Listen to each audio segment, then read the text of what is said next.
My life verse is Romans 12:2, where Paul says, don't be conformed to the world, but be transformed by the renewing of your mind. And so in every day and every way, I try to unlearn, unprogram, relearn, reprogram, because as you mature, you get to see the world through different lenses, and you get this seasoning, and you get this empathy, and you get this wisdom.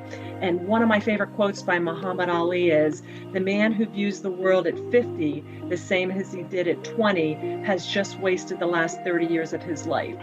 Hey, everybody, welcome to the Grow Yourself podcast. I'm your host, Kevin McNulty, and this is your personal development school of growth, where each week my guests and I will bring and break down big ideas and practices that will help you learn, grow, and succeed in life. Thanks for checking us out. Now let the growth begin. Hello, everybody. Welcome to another episode of Grow Yourself Personal Development School of Growth. That's a brand new name, brand new tag, I should say. And this is our first episode for 2023. I during December, I was saying to myself, who can I get us to kick this off? And I was floating through LinkedIn, and it just like hit me like a ton of bricks. The guest I have here, I'm telling you, she's tremendous. And I'll tell you more about that tremendous thing in just a minute. But really, in full disclosure, she's a friend of mine, but she truly is one of the most respectable motivational speakers out there. A coach, I mean, the whole thing. We're going to go through her bio in a moment, but we're going to talk about not just 2023. I thought, okay, let me find somebody we can talk about how to make a goal or something like that. And I thought to myself, now let's go a little bit deeper than that. And so we're really going to talk about this idea of certainty or uncertainty about life, about how we can move through 2023. We all know this is a post-pandemic world, if you will, and there are just so many things that have changed. Hearts have changed. We've lost a lot of people. People trying to figure out do I go back to work, or do I work out of my bathroom? What do I do now? And so I'm just going to have this deep dive with my guest about certainty and uncertainty, and talking about how you can really sort of carve yourself out a more meaningful life in light of all of this uncertainty and things that are going on.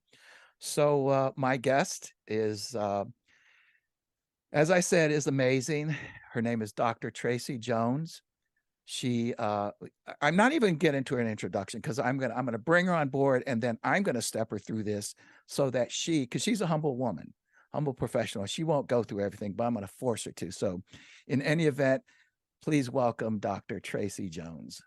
Tracy, wow. Hi, everyone. Kevin, thank you.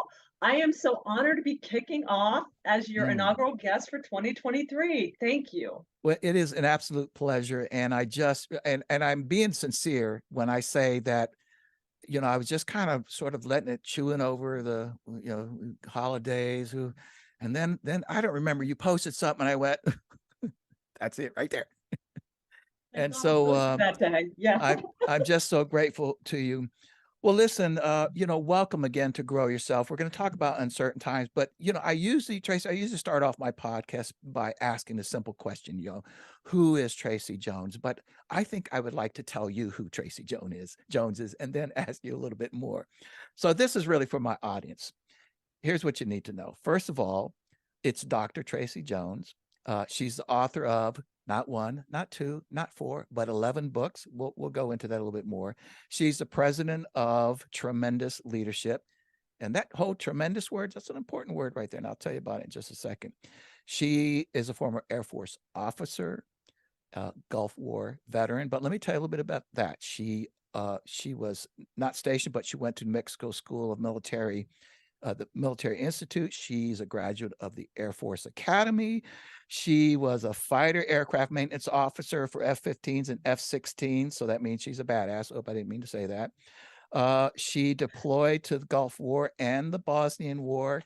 Oh, but we're just beginning here. She's actually a corporate fixer as well. At least that's how she started off, sort of fixing corporate America, if that's possible.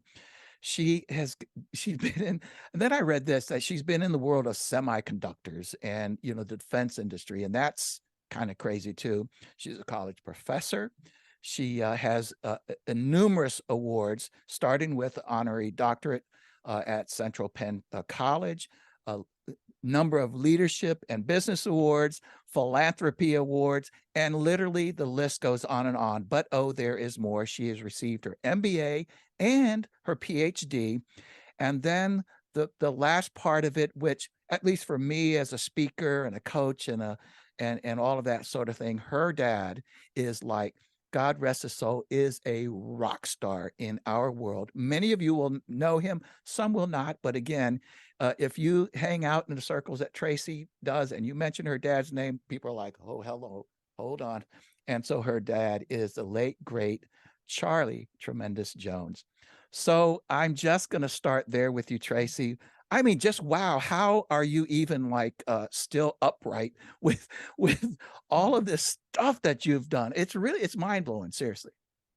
I appreciate that. And whenever I hear somebody kind of go back over all the decades, it does my heart good because all I can think a lot of is the uncertainty, Hmm. feeling like a failure, starting stuffing something. Sometimes I would quit, and just feeling very like, am I ever really going to get it all together? So Mm, I'm thankful for this season of my life where I really feel that I can look back and I'm no longer a baby, I'm no longer a teenager, but I actually am coming into my own. And I can look back at the mistakes, quote, or the time wasted and realize all of that was all part of the process. And so thank you for that. I'm glad you see it. We're our own worst enemy. We see the back of the tapestry with all the rips and knots and blemishes. All you see is the front. So wow, so well that really said. means a lot to me. Thank you. Well, and what you're saying completely resonates with me in that, I think, the other part that I know about you, not just from what I know about you, but from other people that know you, you are a humble soul, and you are what I call a yearner. You're always yearning for meaning and purpose and your spiritual life and all of these sorts of things. And I think yearners inherently, it's part of our being. We yearn for more, and it's usually good, but it can lead us down different paths because we're still yearning for something. Are you still a yearner, by the way? Absolutely. And I love that you brought that up. We want to yearn for things, but we don't want those things to get us. We want us to get it. Very And interesting. Yeah. so the two things that always motivate me is when an opportunity comes along, I will say yes. I mean, of course, if it's Yeah. within the thing. And Sure. that's always served me quite well because the more experiences you get, the more connections you have. Life isn't about what you know, it's who you know. So that has intrinsically been something for me. And the other thing is, Kevin, my most feared thing of all is regret, not failure. Interesting. So I'm always motivated, like, I'm going to try and unlearn, relearn, learn again. And, my life verse is Romans 12:2, where Paul says, don't be conformed to the world, Mm, but be transformed by the renewing of your mind. And mm, so, in every day and every way, I try to unlearn, unprogram, relearn, reprogram, because as you mature, you get to see the world through different lenses and you get this seasoning and you get this empathy and you get this wisdom. And one of my favorite quotes by Muhammad Ali is, the man who views the world at 50 the same as he did at 20 has just wasted the last 30 years of his life. So you have to be yearning, yeah. otherwise what are you doing on this planet? Yeah. We're created to continuously be in growth mode until our very last breath. We want to finish the race strong. Very, very, very, very nice. And that, again, in my way of thinking, goes with the notion of humility, that if you don't have a level of humility, you don't yearn. You think, if some, and we know people out there that just they believe they've arrived. Now, maybe all of us, when we're like super young, we think we've arrived, but then, we hit the school of hard knocks and we start to realize, okay, maybe we haven't arrived. And then maybe some of us finally go, okay, this is not just like there's not an end game here outside of our own, since you brought it up, our own eternal life, where we want that to happen. I don't know if you can say that's an end game, but it's certainly something that we aspire to. But beyond that, life is a process, and I just believe that if you don't let's just say, I'll just use the word fail. If you don't have these hard times, it's hard to be humble and it's hard to then want to grow more. Do you agree with that?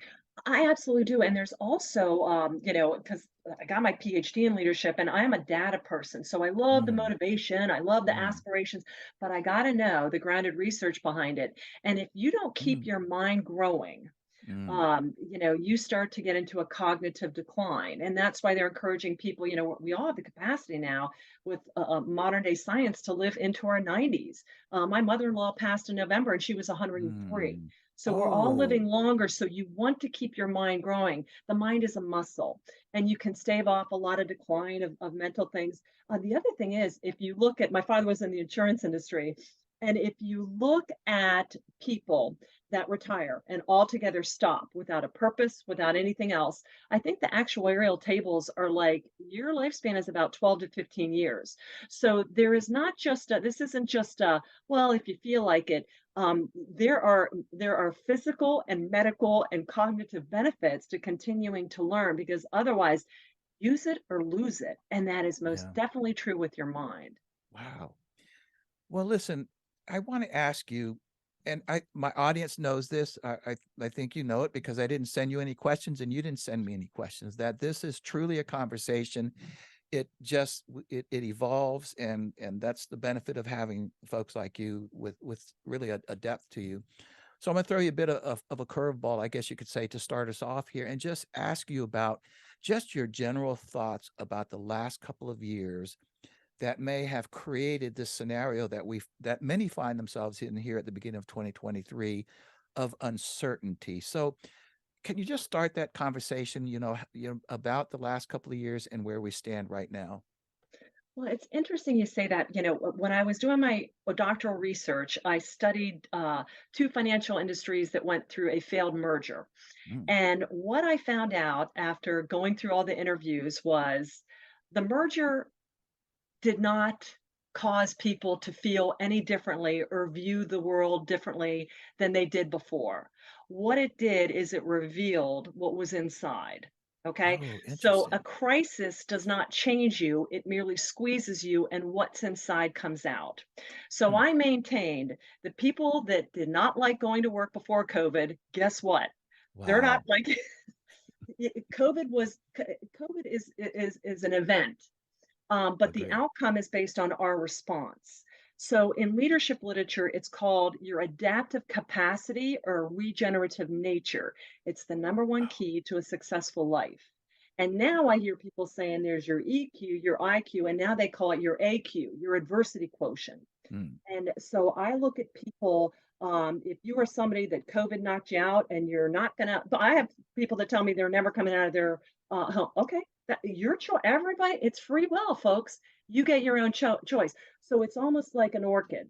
I've had orchids, and when people get into me, I keep them alive for about 3 months, and then no matter where I move, if I look at them wrong, that's it, it's over. And then there are people that are like dandelions. No matter Mm. where they land, where they're planted, they're growing like a Wow, I weed. love that. Yeah, so people are either intrinsically coded to be very resilient, and resiliency is just like any other skill. It can be grown, but you have to really program your mind. It all starts here with the power of thought. So all these feelings of fear, I'm scared, I'm scared. Okay, but it goes thoughts, feelings, behaviors. So if you're scared, you're going to behave in scared ways. Mm. Okay. So all this stuff about and when all the COVID stuff happened, what did I get?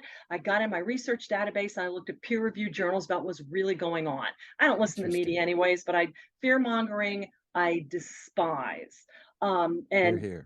I tell people if you can't cite it, don't write it. And you sure as heck better not call me and talk to me about it because you're going to get a big lecture from me. So consequently, I don't hear a lot of that nonsense because I'm Wow. like, mm-mm, don't talk. You can talk to the hand because the face don't want to hear it, or what we used to say like 20 years ago. So it's really important to just realize there's a lot of negativity out there, and there's a lot of negativity going on right inside of our heads. So you have to be very cognizant of it, and whatever it is you're afraid of, unpack it. Truth eliminates it. So get to the source of your truth, but that entails a lot of work. So my long story short about COVID, it just showed what was already in people. I watched people who actually thrived during it. Okay, Mm. and other people will never get over it. But that's with anything, Kevin. I watch people that go through a death in the family or a divorce, and they're never the same. And then I watch Mhm. people that, are heartbroken like the rest of us, and yet they say, I must take this negative event and I must frame it in some way that I'm going to grow from it. Because remember, in my world, how I was trained to think, every adversity has the seed of at least an equal opportunity, often double or triple. And you have to Wow. know it, and you have to believe it, and you have to not thumb suck, and you have to look for it and capture that negativity and get it out. But that is all. It's. I was just in a documentary called The Power of Wow. Thought, and that's all about it. You have to conceive that this is going to be a good thing. Like when I studied the merger, there were some people that no matter what, even though they kept their jobs, were told this was all going to happen, Mm, they refused to conceive that this was mm. actually going to be a better thing. Refused. So if you cannot conceive it, you will not believe it, and you definitely will not achieve it, to use the words of Napoleon Hill. Wow. There's so much to unpack there. I mean, this really is amazing. I will tell you though, like many in our field and soft skills and so forth, I've studied resilience and all of these other sorts of things. I've never really heard the association, sort of the resilience, if you will, and regeneration in the same breath. And that lends itself a whole different way of thinking about being resilient. That so you can say so people say, well, you have to learn how to be resilient, or you can say, well, you have to learn how to be, what is it you said, regenerative? Regenerative. Yeah. Yeah. Regenerative. Right. Right. And that's the key to life. I mean, we all Interesting. get knocked down. I'll lay my hurt cards on the table and I'll probably win for all the Mm, crap that has happened to me. But you're not going to hear about that because I'm going to take that and I'm going to be smarter, wiser. I always tell people half out of all the terrible things that have happened to me, half I had coming to me for being such an idiot, and the other half I didn't deserve. But good things happen to bad people and bad things happen to good people. That's just life. I don't worry about life being fair. So the regenerative nature is the whole premise of you take you and you, the phoenix from the ashes. Okay. Everybody loves the hero's journey. You get knocked down, but out of that, you become something more than what you would have been. And my dad, one of his most famous quotes was, things don't happen to break you down so you give up. They mm, happen to break you down to build you up to become mm, everything you're supposed to be. And when you look at adversity and pain, even the mistakes you make on your own, because I believe all things work together for good. All right. mhm. We're not perfect. If we were perfect, we wouldn't need God. Okay. I wouldn't need his Correct. mercy, his justice, his insight, his wisdom, because I'd be perfect. And I don't think, well, there are a few people out there that probably think they're perfect, but I think in their heart of hearts, Mhm. they know they're not. So, but that regeneration is, I'm gonna come back stronger and better than what I was before. I'm not just going to adapt and get through it, but Mm. I'm not just going to survive, but I'm actually going to thrive and become the next best version of myself and own my future space. And You that's know, really that's really what it's about. no, just so beautifully said. I will tell you just very, very briefly that for Jane and I, my wife, COVID was pretty tough. Mm. Frankly, it started off not well, there was the crash in the business that scared the Yes. was Jeezy out, and she teaches music and had, studio and people that came and all these sorts of things. So there was that piece, but we built ourselves up really fast. We sat around and said, okay, what are we going to do here to generate income, yada yada, and that kind of worked itself out in some ways. Mhm. But where it really hit us is that um, she lost a very close aunt of hers. She lost her mother. I lost my father, and she lost a very, very close brother, all in 1 year. And I say that for to back up what you're saying. Whew, she we we didn't we didn't know what to do about all of this. There was a time that I asked her. I said, Jane, she just started crying. And this was after her brother had passed. And And I just went to console her and she said, Kevin, the weird thing is I don't even know who I'm crying for, because she loved my dad dearly and her mother. She was so close to her mother. And obviously her brother was very sudden death. And she said, I don't even know who I'm crying for, or any, the emotions are just so deep. But my point that I want to say about what you're saying is we didn't know how to do this. We are average people. We just hunkered down and I mean, for starters, we just loved and supported each other, but we just inch by inch tried to just build each other up. We didn't know how to regenerate our good vibes or to feel better or to get over all of this stuff. We just clawed our way and we just had in our head, like you're saying, there's not really an alternative here. We are happy people.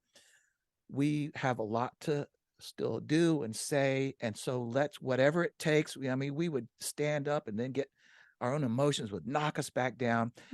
I don't know if there's a question in there, but I'm just trying to make the point that these are not just for like the super resilient, I got my act together and a lot of money and I can do all these things.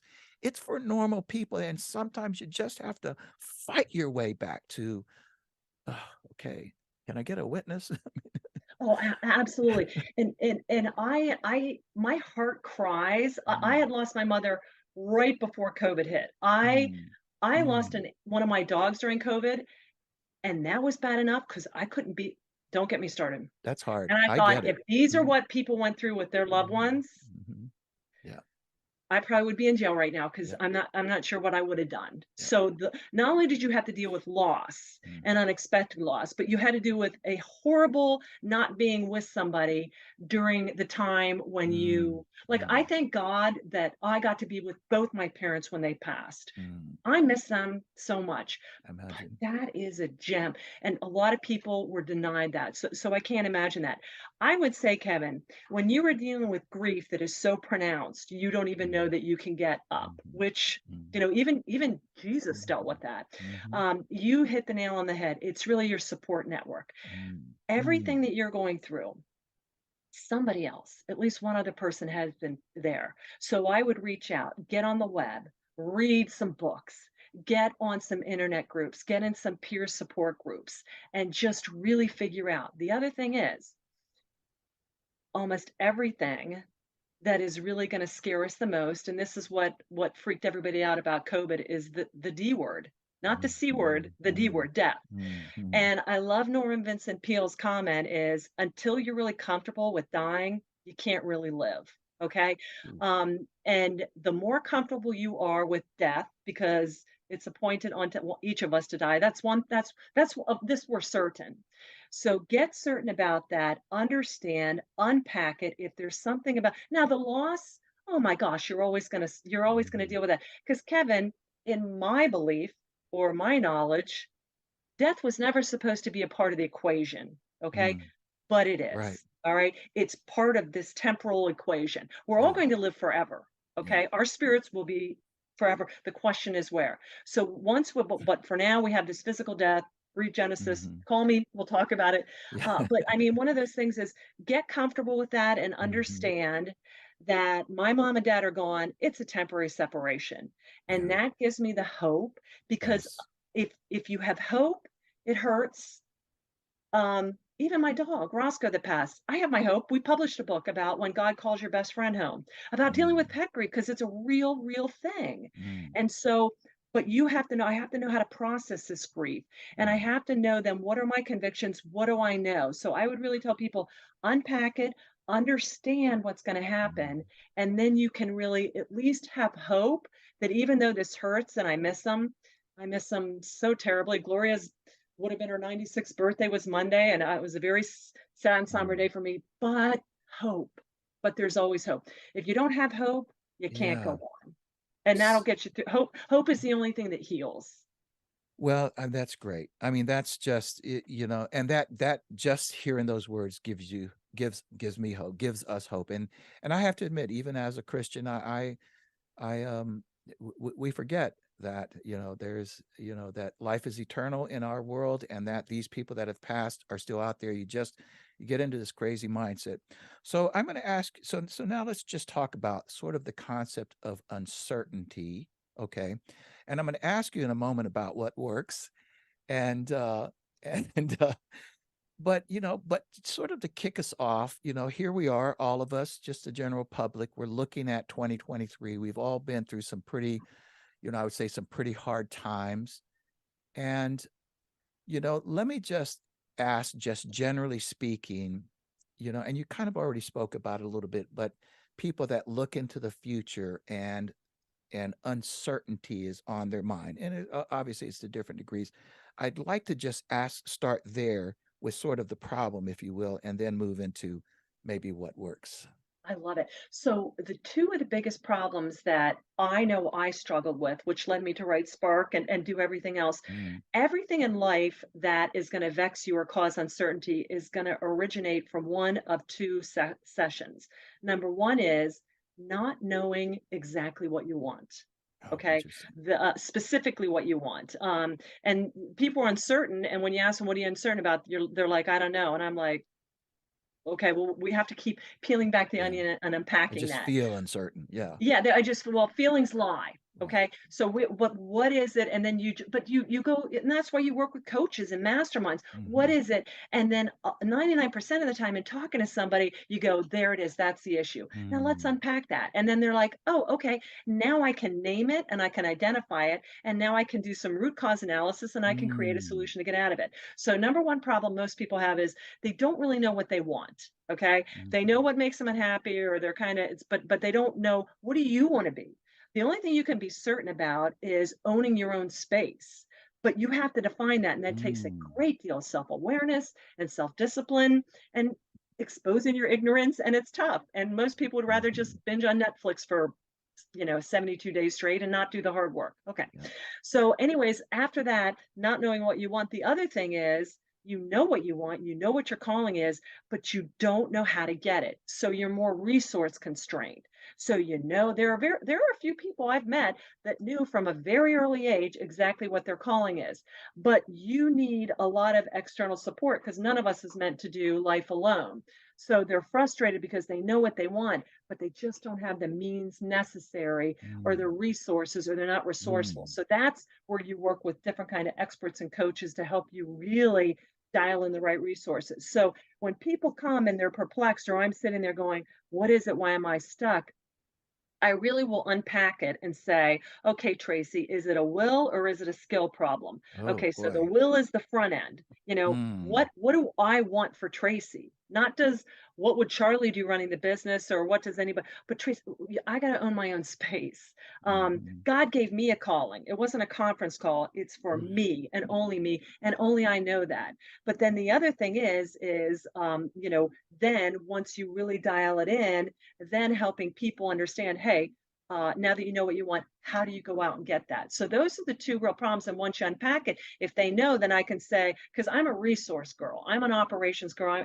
My background, I'm a project manager. Mhm. I will be able to connect you with anybody to help you or help find the data. If I had Mm. my druthers, I would research 24/7 because I love Ouch. unpacking knowledge and truth. So You and somebody would come to Brene me and say, Brown must be, sisters, from another mother, whatever, right? Because yeah, she there you says go. the same So thing, then I right? just give them Mhm. answers Mhm. resources, not solve their problem.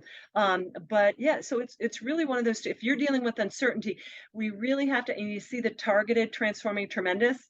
I learned that Mm. as a maintenance officer. When our jets would come down broke, we would have to troubleshoot them. I couldn't just go slapping parts on them because maybe that would fix it. But I really had to take the diagnostics and run the ops checks and sit down with the pilot and go, now what happened? What was going on? And so you really have to look at yourself and you have to debrief your life and say, what is it exactly that is causing me this discomfort? Mm. And then once you target that, then we can design specific applications. And Kevin, I think about it, if you go to the doctor and the doctor says, okay, you're here, you're not feeling good. What is it?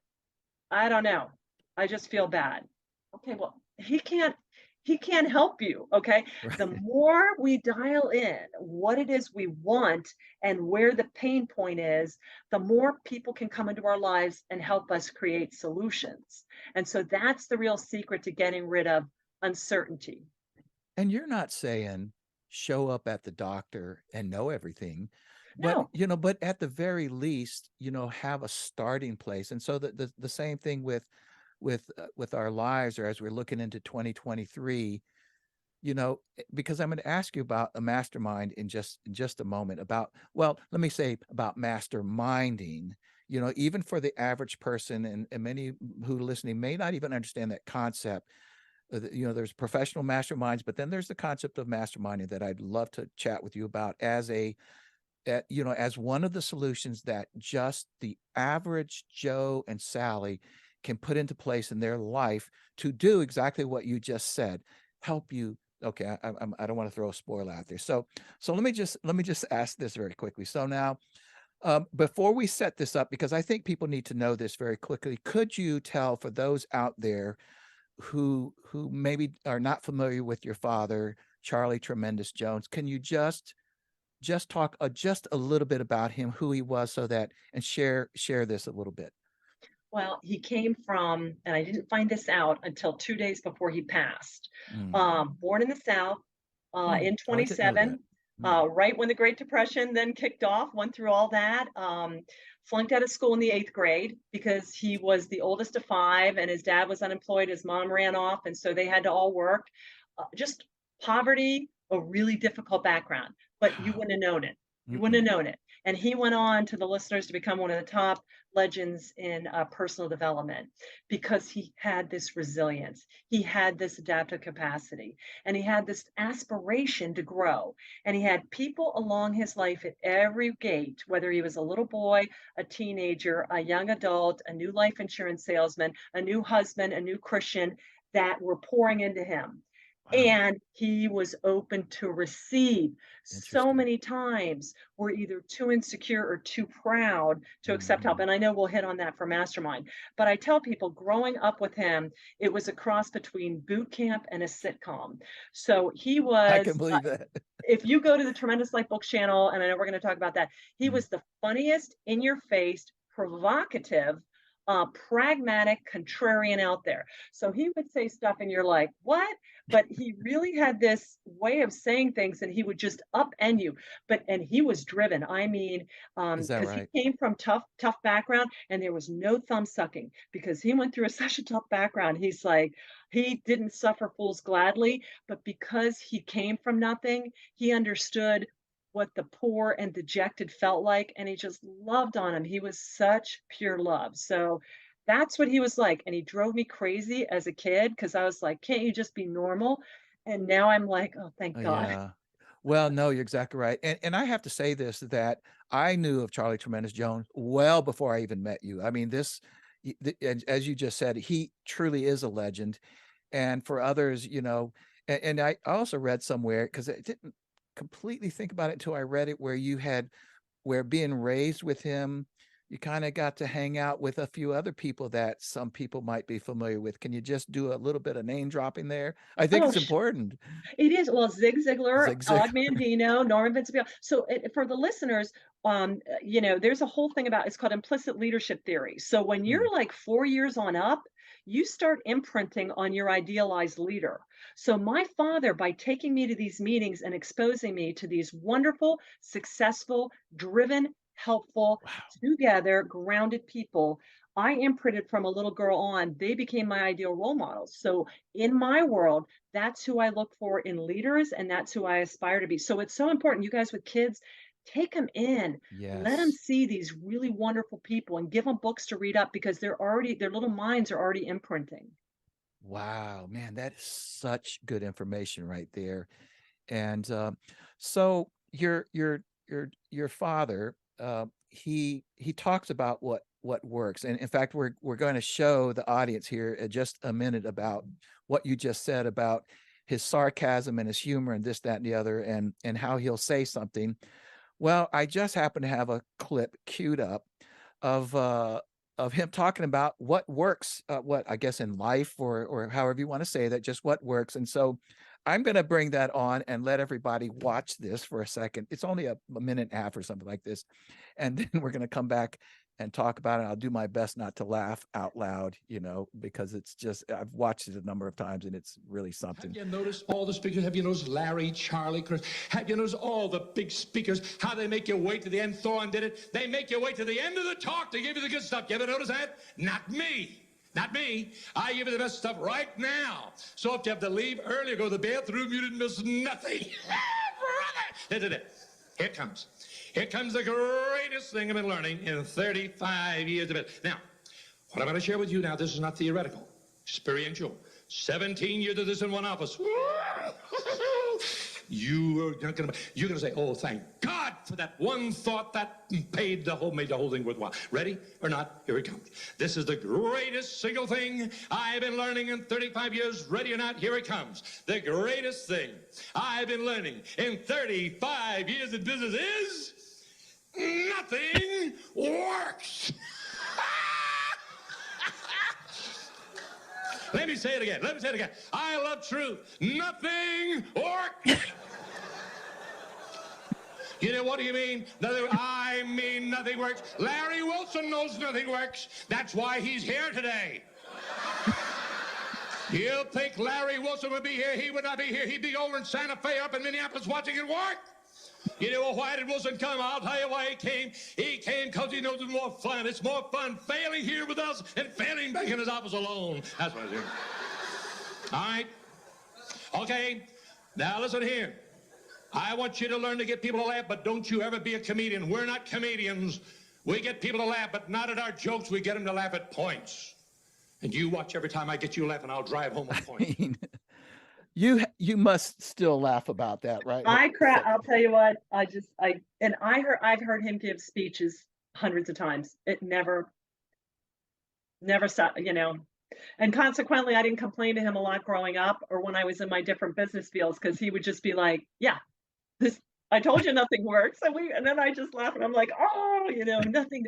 But, you know, his point was too, nothing works unless you work it. So you go back in there, you adapt, you reevaluate, you know, it's all part of life. All these things, okay, that didn't work, but it never works the first time or the second time or the third time. But that's not how we get strong. That's not how we grow.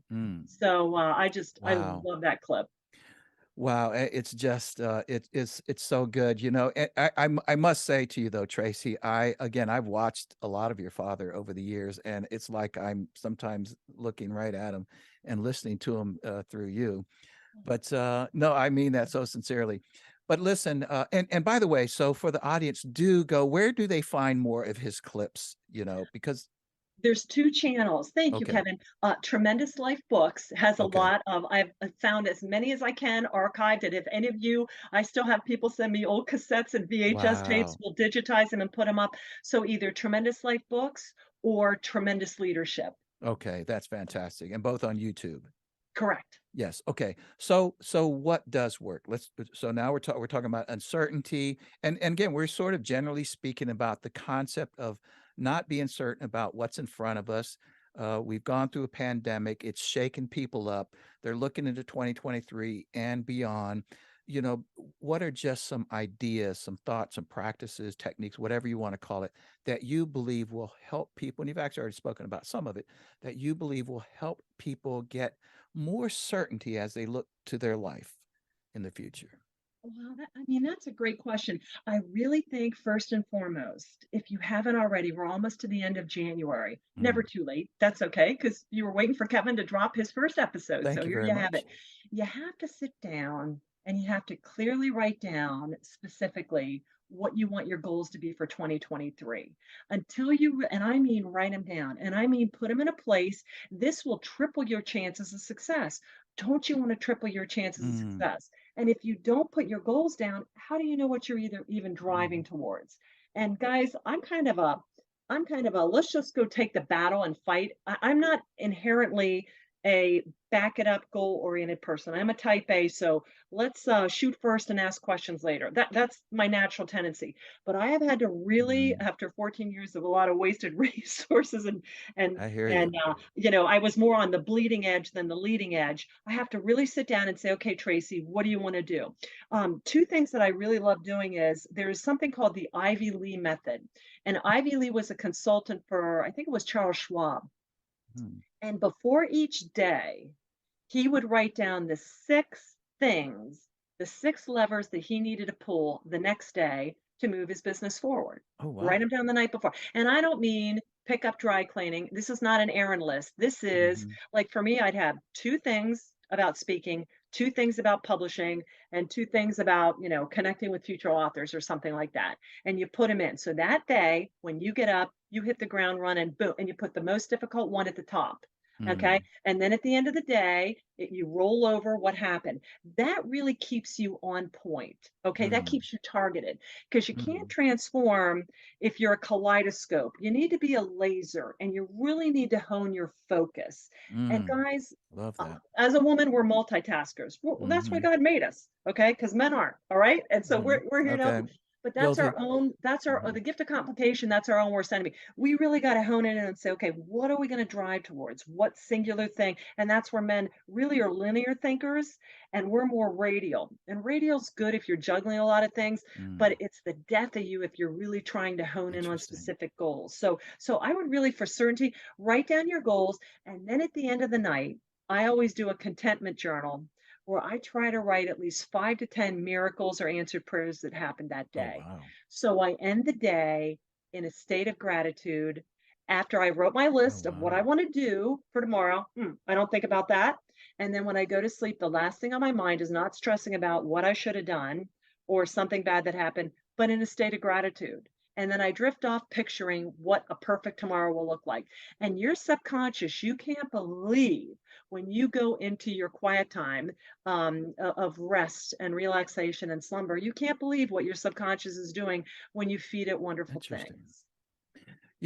I love what you're saying. It resonates, but it's so practical. So one, figure out the goal. And once you have the goal situated in your mind, let's say the longer term goal, even if it's just for 2023, now you actually know what levers you can pull, Right. right? If you don't know what the goal is, you're what levers are you pulling? You're right. It might just end up being haphazardly, well, I want to do this tomorrow, that tomorrow, but not, as Covey always used to say, that, when you're thinking about the work and the decisions that you have to make, you have to have a mission statement. You have to have something that, you know to which you are making decisions toward. But Right. let me then ask you this about mastermind and thinking about the goal. So there are some who think about goals, and by the way, writing the goals down are important. Why? Oh, because then you first of all, it forces you to actually write it down because most Mm, people they won't write it down. And what it does is it makes you okay. So I have my outcome goal, but then I get to deconstruct it and I get to put my performance goals and then my process goals. Okay. For mm, instance, if I wanted to lose weight, okay, that's my goal. But mhm, here's what I'm going to have to do performance wise. I'm going to have to exercise a certain amount of times or do this many calories. Okay, but what's the process to get there? I have to go buy a gym membership. I have to drink 100 mm. ounces of water a day. I have to track, you know what I'm saying? So you really deconstruct it down into little, what is it? John Updike's quote, inch by inch, life's a cinch. So Yes. that's why you have to write it down because you have to have your game plan for life and you for that day. And so you got your Ivy League, you got your business goals, but then you kind of deconstruct it down to without it. I was in the military. You can have your battle plans, but without your individual, this is what you go and do Mm, at this time in this theater, and this is your particular calling or mission. mm. Um, you miss it. You're just kind of standing around. You're too big picture. So you Yeah. really need to bring it down. So you have that end in mind goal, and but what you're saying is, but maybe you didn't actually say it, but I'm getting from it is that the performance goals, the things that you do, and the process goals are really the things that this Most might be obvious. important. It leads to that, Right, right? they lead to that, and then I wanna do talk about, mastermind because you said that. So we Yes. have a book we published 2 weeks ago called Inner Rival: Silencing the Negativity Within. I want everybody to go to Amazon and get it because one of our authors, Mm, Jeff Budarak, who's a professional coach and athlete, he mm, talks about this. So performance goals, okay? You wanna win the Super Bowl, that's great, but the outcome, big goals like that, we have the least control over, okay? So many things can happen. You can get a bad ref call. You can have a key player get knocked out. You can do everything within mm, your power and still not make it happen. Okay.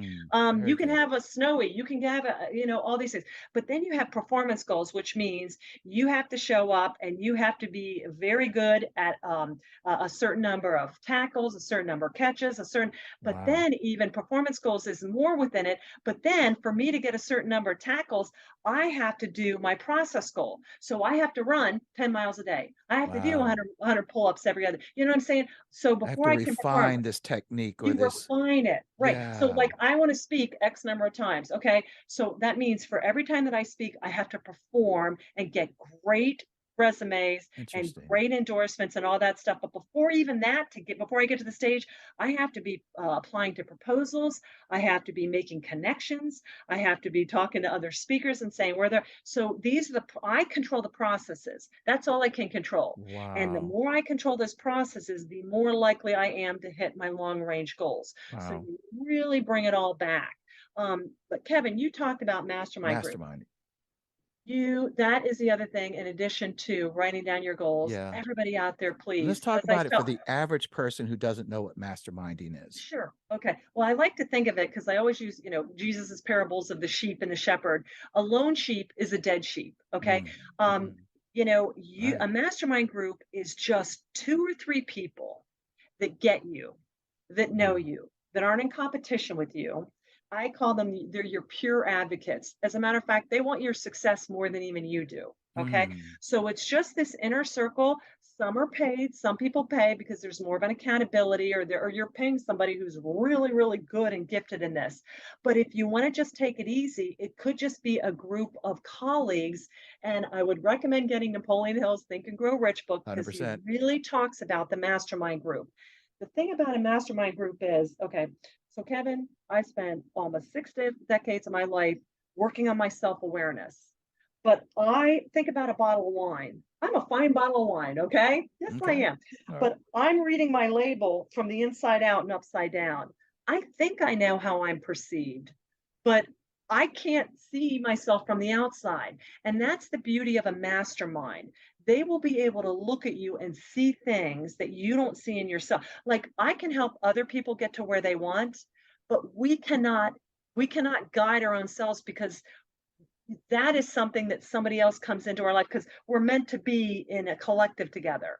So I need somebody to come in and to pour into me. Like I'm pouring Interesting. into other people, pour into me. So the beauty of a mastermind group is you get people who objectively look at you. And the other thing is, what I love a mastermind group, and when I'm working with people, I let them just talk for half an hour and they'll sit there and go, and I now have the answer to my question. Yes. Something about having somebody to just soundboard off of. And don't think it to yourself, but actually speaking it out. And then that other person will honestly do point counterpoint and go, I see what you're thinking, but have you thought about this? And not, what is it, Ken Blanchard's quote? None of us is as smart as all of us. Get everybody else's expert, because remember, they want your success more than you. So they're going to be watching you. They're your biggest cheerleaders. So why wouldn't you assemble them? And the other thing is, I can remember when I would be speaking and Mm, I'm like, well, I want to talk about this because I think this is what I want to talk about, or I think this is what people want to hear. But people would come up to me afterwards and say, when you talked about this particular point, you really were energized. And I was like, really? And so then I started saying, well, thank you, because I never would have seen that. And then I started really trying to incorporate more of that into my presentations. So people, like I said, self-awareness. We should always strive for self-awareness, but others can really be just a magnificent tool in helping our self-awareness. And that's what a yes. mastermind group is. So just assemble a core group of people, and I wouldn't do too many friends or family, Agree. because you want people to be able to be objective and to say things That's to right. you without you disinviting them from Christmas dinner. That's You right. know what I'm That's right. saying? That's right. So get somebody objective, get Yeah. somebody from outside your business, get somebody that's not in competition, like a That's right. competitor, and that has really just a spirit of wanting to give you input. Wow. I mean, you just explained that so perfectly. And I completely agree with you about close friends or relatives or even spouses. But I will say, and I say this very sincerely, for Jane and I, she is the exception to this rule for me. And again, I would fully say that it can be a little bit risky, but it's just her personality style that she understands, and she is truly, and I belong to another mastermind group, but she is truly my mastermind group. Yeah. And what you just said there was so important.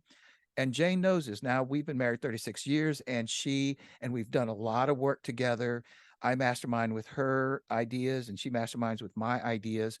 But there are times, and she does exactly what you just said, that she'll come up in my office and I'll say exactly these words: Jane, do you have 15 minutes or 30 minutes this afternoon? I just need you to help me think through something. She'll come up here, and sometimes she will not even one word.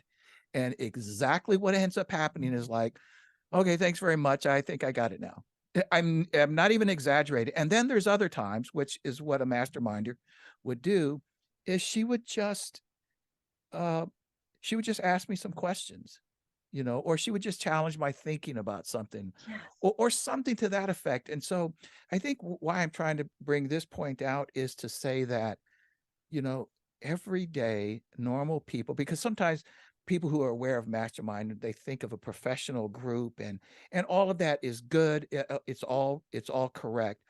But average, but people, I don't even, just anybody can gather, like you said, two or three people that will meet with them fairly regularly, let's say once a month or something, and allow them, or maybe even just once. But the point is that if you're trying to, let's say you gathered a few people who just want to build a better life, a happier life, a calmer, peaceful life. Let's just say that's the agenda there. And you bring two or three or four people together, then it becomes that simple process of, okay, I want to live a more peaceful life. And somebody sitting across goes, well, I mean, what is peaceful? I mean, it's just something as simple as that. And then you start talking, and others might contribute to the ideas or whatever. I love this. And I just wanted to say how important this is, not just for us professionals who practice and do masterminding, but for the average person. There is nothing like having a small group of people to help you think through life, It is. struggles, whatever. It is. And Kevin, have them for different ones. I have my small group Bible study. Mm-hmm. I have my small group health coach. I have my Mm. core group of married people that have been married longer than me that I go to. So, Wow. and then I have my professional work group. I have my one. So different. I have my financial work group. But there's a wonderful analogy. We have a book that we published 4 months ago. 92 years old, Dr. Roland Hughes wrote his first book. So think of the wisdom in That's this book. 92 years young. And anyways, he says, um, think about if you're a railroad tracks. And any of you, we grew up in Pennsylvania, lots of railroad. Any of you have ever tried to walk on a railroad track? Balance. Okay. Well, what happens? You fall off a lot. Okay. mm-hmm. But what happens when you have somebody else on that railroad track and you put your arm out there? You can Oh, navigate life. And that's what a mastermind group is. It's somebody to keep you balanced. It's like a safety net where oh, the more love that. people, that support network. And I always tell people in masterminds, 1 plus 1 doesn't equal 2, 1 plus 1 equals 11, because you get Mm. this synergy of not only their wisdom, but their Yes. connections, their resources. And you open it up and it shows humility. It shows that you are open to receive and ask for help. Mm. A lot of us really struggle with, you got to ask and then you got to authorize somebody to help you. And that's why I tell people, ask. Yes. People want to help you. They Wow. want to bless you and be your miracle. So That's right. get them together. Wow. In just this short period of time, you have just loaded us up with such good information. And as you so proudly are able to do, and I know this, that you're beyond just a motivational speaker. I mean, you just give us practical ideas and actions to take, and this is what I love. This epitomizes what I dream for Grow Yourself to be all about. So Tracy, before we go, I do want to ask you about your book Spark, but which is your latest book. But would you mention the one just before that also, before, because I think it's important, a great book as well. Well, there's two choices by Dr. Roland Hughes, and Yeah. the tagline is your life is the result of the accumulated choices you make. Make Yes. tremendous choices, have a tremendous life. And the other book is In Arrival: Silencing the Negativity Within by Jeff Wow. Buderak. both phenomenal books that will give you incredible insights and tools to live a tremendous life. What about Beyond Tremendous, though? Oh, yeah. Oh, Beyond Tremendous. That's the one I That, was actually thinking about. I don't oh, even okay. exactly know when you published that, but Oh, Beyond Tremendous. Boy, that was, I think that was probably about 7 years ago, and okay. what this was everybody's like, "You gotta write a book, you gotta write a book," and I'm like, and for those of you out there that have animals, my dogs would write books because, who wouldn't wanna read. Yeah, you actually have one about your Aussie or something like this, about your Saucy Australians? Aussie Living, True Blue. I have Australian Shepherds, and so my cats write books. I just because who books, leadership, and animals. It I doesn't get love any it. better than No, that. it doesn't. Okay, seriously. So, but Beyond Tremendous was all about raising the bar on life. What do you do when you're stepping into an organization created and run and a legacy that's already tremendous? You got to go beyond tremendous, next level Oh, tremendous. very good. Yeah. And so it was really just a compilation of 5 years of just blogging. Talk about inch Mm, by inch, life's a cinch. yeah. I had to put a book together. And so I pulled together, I would blog once a week, 350 to 400 words, and I put it together in a book. And the three things are leading, heating, and reading. So, and it still does really well, but it's like little chips. You just open it up and read a little bit for a day and listen to me and, kind of say, or, I love contrarian thinking. I love when people call and they're like, well, I see what you're saying, but this, and I'm like, I love that you're thinking for yourself. You know what I'm Yeah. saying? So that's the other one. And then And then Spark, yeah. Spark came out during the pandemic, and Spark is really the layman's version of my doctoral research. Okay, because you don't go through all that, get your PhD. Which, by the way, somebody told me PhD stands for piled high and deep, which totally made me laugh and is true. Okay, or post hole digger. I heard that too. Either one, but Spark was I really like the much pile high and deep. pile high and deep. Yeah, it's a It's good one.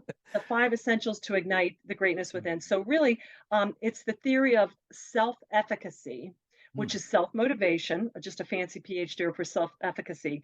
Because if you don't believe it, you're not going to achieve it. So first of all, you got to conceive it. You have to outline your goals, but then number two, you have to believe it. So it's really about the theory of motivation.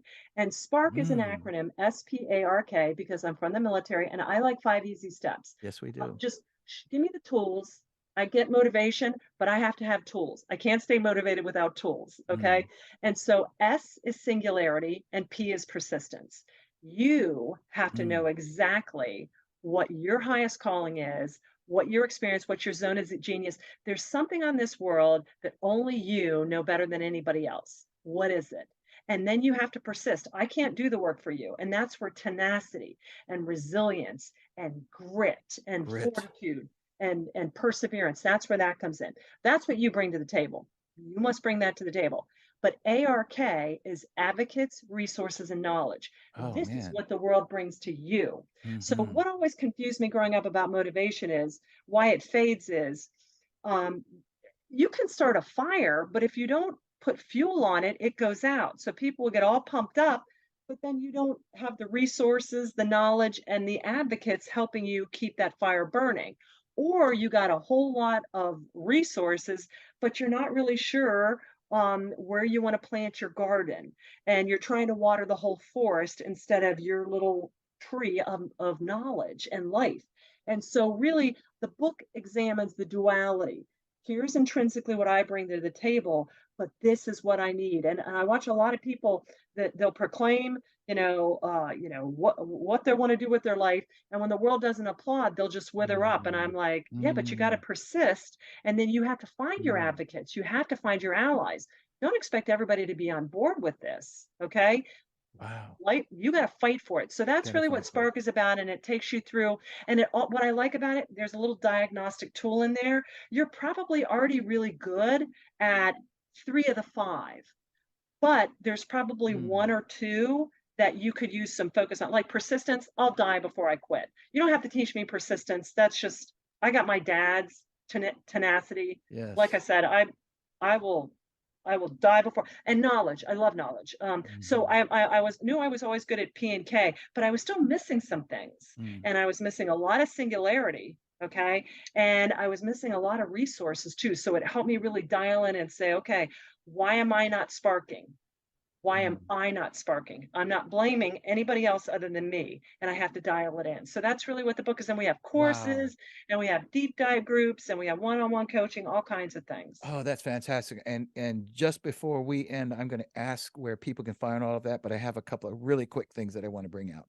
Sure. One, I read, because you talked about motivation and grit, I read some time ago about the idea, if I'm not mistaken, they actually studied, maybe young kids or adolescents, and followed them through life and determined the number one, I don't know if they called it a skill, but the number one idea, or number one attribute that helped people who were from kids to a successful career was grit.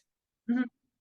And I don't know why I was surprised to see that, but they pointed directly towards grit. They didn't say resilience, they said grit. How would you define grit?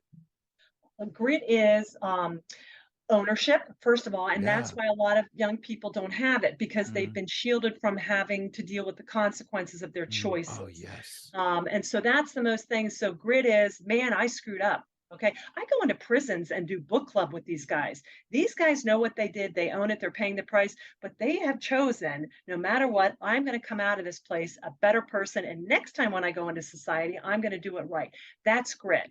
Wow. Realizing that whatever happened before, I'm going to own it and I'm going to revamp. I'm going to change intrinsically. I'm going to get the skills that I need to. I'm going to reprogram these synapses up here, and I'm going to get back out there no matter what it takes. And Wow. No Kevin, matter some of what these it guys are takes. in for life. That's the Yeah. ultimate grit. Yeah. Interesting. Yeah, you have to. I mean, because yeah, I mean, you Grit or give seemingly up. have no These are place to the go. Yeah. right, right. These are Yeah. the choice. I tell people Wow. evolve Wow. or evacuate. Right. These are the two choices in life. Yeah. Okay, so my last question, and this is coming out of nowhere, but you made me think about it, and it's really just a question I've been thinking about for many years, and I ask people from time to time. Tracy, don't you have to, no, Dr. Jones, don't you have to have self-discipline to be self-disciplined? Well, that's a great question. So there is a term in psychology, conscientiousness. For our listeners out there, I'm going to give you a free online tool. It's called the Nice. Big Five. The Hmm. Big Five personality traits. You've probably done DISC and Myers-Briggs Yeah, never heard of and Big Five. Strength Finders, all that stuff. But this is the gold standard because that's behavioral. Hmm. This is your personality, and your Hmm. personality is going to direct. That's why you change your personality, and that changes your behaviors. You can't change your behavior until you change the inner dialogue between the head and the heart. And so, self discipline, self awareness is the number one trait of emotional intelligence. Self discipline is number two. Because you Interesting. may be self aware, but if you can't discipline yourself, so conscientiousness, ocean, OCEAN, openness, conscientiousness. Okay. Hmm. Conscientiousness is all about self discipline, which is all about, are you ready? Habits. And Wow. Aristotle even said that excellence is all about habits. The New Common Denominator of Success by Albert Ian Gray. The only difference between a success and a failure is that a success has made a habit out of doing the things a failure doesn't want to do. Discipline is all about habits, and you own your habits. It's ownership, free will. I've asked a number of people this, and some great speakers out there that that's the best answer I've ever heard. I say Thank that you. very Well, I'm sincerely. glad my degree is paying off. Made me go, what? So, because it's a true question that I ask myself all the time. I think to myself often, yeah, I mean, but God, if you don't have self-discipline, I mean, I guess I'm suggesting that it's innate, if you will, No, self-discipline. oh But no, you're saying no. I'm You're I saying, am I am the yeah. most right. I am the most undisciplined, Hmm. procrastinating girl out there. That's why I like the Ivy Lee method. Hmm. Write it down at night. That's the Hmm. purpose of goals. Then you can't Hmm. drift and you can't procrastinate. And when you have masterminds, you cannot not own it and be accountable. Yeah. You put all these little blinders like the little Amish horses so you stay Hmm. on the track. Otherwise, we're like, what? And Hmm. that's no good. Yeah. So it's the same for all of us, but there's all Hmm. these little tools and tricks and resources that you can use to do it. But I think maybe some people, and when you take that ocean test, that big five personality test, some people are coded pretty high in conscientiousness. I am. that's why I like the There's a military. natural tendency, right? Yeah. Right, and you do too from the military. Those Hmm. of us in the Sure. military, we're rule abiders, Yeah. and we follow our word. If not, we would not have been very very good in the military. No, Um, that's very good. but you can be taught it, Yeah. and this is one of the things that when I interview people, how self-motivated are you, and self-disciplined? Can you monitor to yourself? Can you self-regulate yourself, your behaviors, your corrections, your emotions? Isn't that one of Um, the fruit of the spirit, the self-control thing, right? Yes, that's it. That's it. Mm, But habits, habits. habits is the greatest thing because, like I said, I'm not intrinsically very, very disciplined. So I have a lot of support structure You have around to me. work at it. Yeah, very good. Well, my goodness. So before we check out here today, let me just ask, where can people find your books, your work? Where can they find Tracy? I mean, just please lay it out there. I mean, I will put them in the show notes, but I always just love to ask my guests to just say them out loud. Well, please, everybody out there, I would love to connect with you. I'm very active on LinkedIn. I love LinkedIn. I think it's a tremendous professional network. Hmm. Come over to tremendousleadership.com or tracycjones.com. That's more my speaking, coaching, consulting site. But Tremendous Leadership, I have the podcast on there. I have a lot of our courses. I have all the books because we're a publisher too. And I'd love to talk to you. I'd love to be a resource for you. I'd love to have you on my podcast. I'd love Mm. to be one of your advocates. So I'd love to help you spark and spark with you. Yes, and I imagine your book is on your website, but also is it on Amazon as Amazon, well? it's on Yeah. Amazon. Yep, you can get it, order it through Hmm. bookstores. It's on Yeah. Amazon or our website, wherever you want to go. Audiobook, ebook, You know, hardback, the paperback. the beautiful thing about having a guest like you is that, honestly, especially after the conversation's over, there's no need to even boast or brag at me as a host, because it's so self-evident after hearing, honestly, your brilliance and your humanity too. I think they come out beautifully in your spoken word. So I encourage people, and I hope a lot of people will go read your book and visit you and reach out to you, Tracy. It's been such a pleasure and privilege to have you on. Thanks, Kevin. I'm truly honored. Thank you so much. Thanks to the God listeners too. bless you, and we'll talk to you again soon. Okay. Mhm. All right. Bye-bye.